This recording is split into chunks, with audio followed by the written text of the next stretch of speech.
उमापति शंकर भगवान की जय, माता गौरी की जय। आज हम आपके सामने वट सावित्री की कथा का वर्णन करेंगे। वट सावित्री की कथा आइए हम सब मिलकर सुनते हैं पूरे श्रद्धा और भक्ति से, और माता गौरी शिव शंकर से अपने अमर सुहाग की कामना करते हैं। आप सब मन से पूरी इस कथा को सुनिएगा। माता रानी, गौरी मैया, भोले बाबा आप सबका अमर अटल सुहाग बनाएंगी, अपनी कृपा बनाए रखेंगी। आइए, विवाहित महिलाओं के बीच अत्यधिक प्रचलित ज्येष्ठ कृष्ण अमावस्या के दिन आने वाले सावित्री व्रत की कथा निम्न प्रकार से है। भृत्य देश के एक राजा थे जिनका नाम अश्वपति था। भृत्य देश के राजा अश्वपति के कोई संतान न थी। उन्होंने संतान की प्राप्ति के लिए मंत्रोच्चारण के साथ प्रतिदिन 1,00,000 आहुतियां दी। 18 वर्ष तक यह कर्म जारी रहा। इसके बाद सावित्री देवी ने प्रकट होकर वर दिया, राजन तुझे एक तेजस्वी कन्या पैदा होगी। सावित्री देवी की कृपा से कन्या का नाम सावित्री रखा गया। कन्या बड़ी होकर बेहद रूपवान, बहुत सुंदर हुई। योग्य वर न मिलने की वजह से सावित्री के पिता दुखी थे। उन्होंने कन्या को स्वयंवर तलाशने भेजा। सावित्री तपोवन में भटकने लगी। वहां साल्यव देश के राजा धूम्रसेन रहते थे। क्योंकि उनका राज किसी ने छीन लिया था, उनके पुत्र सत्यवान को देखकर सावित्री ने पति के रूप में उनका वर्णन किया।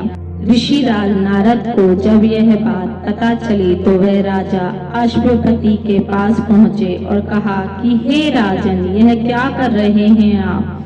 सत्यवान गुणवान है, धर्मात्मा है और बलवान भी है, पर उसकी आयु बहुत छोटी है। वह अल्पायु है।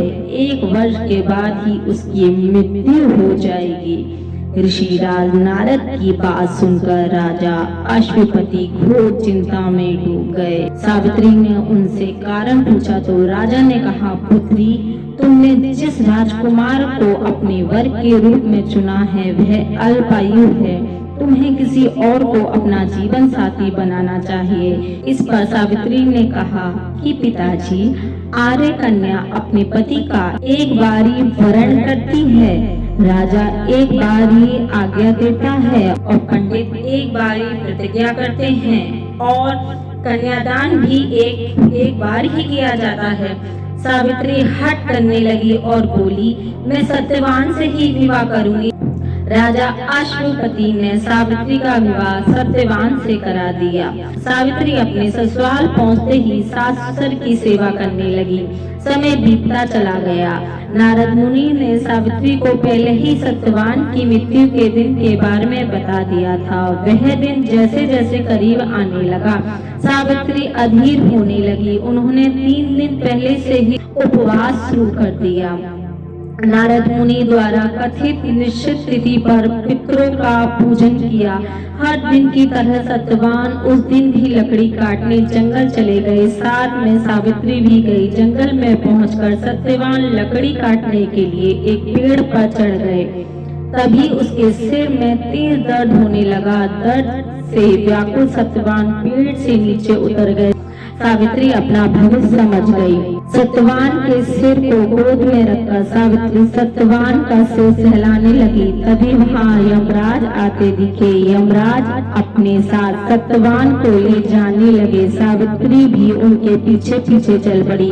यमराज ने सावित्री को समझाने की कोशिश की कि यही विधि का विधान है, लेकिन सावित्री नहीं मानी। सावित्री की निष्ठा और पतिव्रता को देखकर यमराज ने सावित्री से कहा कि देवी तुम धन्य हो, तुम मुझसे कोई भी वरदान मांगो, कोई भी 3 वरदान आप मांगो मुझसे देवी, मैं आपको अवश्य दूंगा। सावित्री ने कहा कि मेरे सास ससुर वनवासी और अंधे हैं, उन्हें आप दिव्य ज्योति प्रदान करें। यमराज ने कहा ऐसा ही होगा, जाओ अब लौट जाओ। लेकिन सावित्री अपने पति सत्यवान के पीछे पीछे चलती रही। यमराज ने कहा, देवी तुम वापस जाओ। सावित्री ने कहा, भगवान मुझे अपने पतिदेव के पीछे पीछे चलने में कोई परेशानी नहीं है। पति के पीछे चलना मेरा कर्तव्य है। यह सुनकर उन्होंने फिर से उसे एक और वर मांगने के लिए कहा। सावित्री बोली, हमारे ससुर का राज्य छिन गया है, उसे पुनः वापस दिला दे। यमराज ने सावित्री को यह वरदान भी दे दिया और कहा, अब तुम लौट जाओ। लेकिन सावित्री पीछे पीछे चलती रही। यमराज ने सावित्री को तीसरा वरदान मांगने को कहा। इस पर सावित्री ने 100 संतानों और सौभाग्य का वरदान मांगा। यमराज ने इसका वरदान भी सावित्री को दे दिया।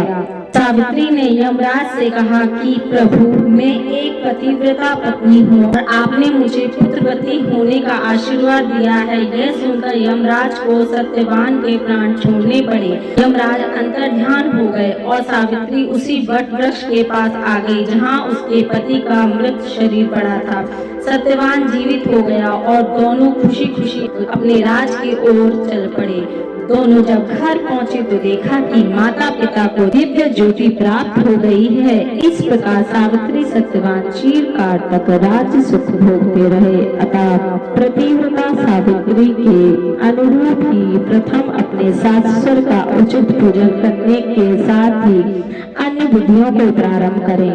व्रत सावित्री व्रत करने और इस कथा को सुनने से उपासक के व्यवहारिक जीवन व जीवन साथी की आयु पर किसी प्रकार का कोई संकट आया भी हो तो वह टल जाता है।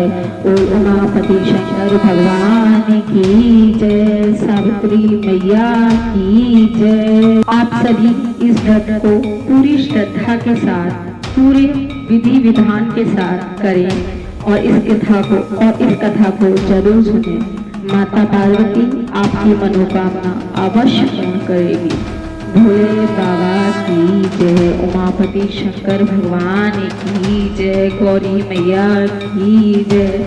आप सबको वट सावित्री की पूजा की बहुत बहुत शुभकामनाएं, हार्दिक शुभकामनाएं।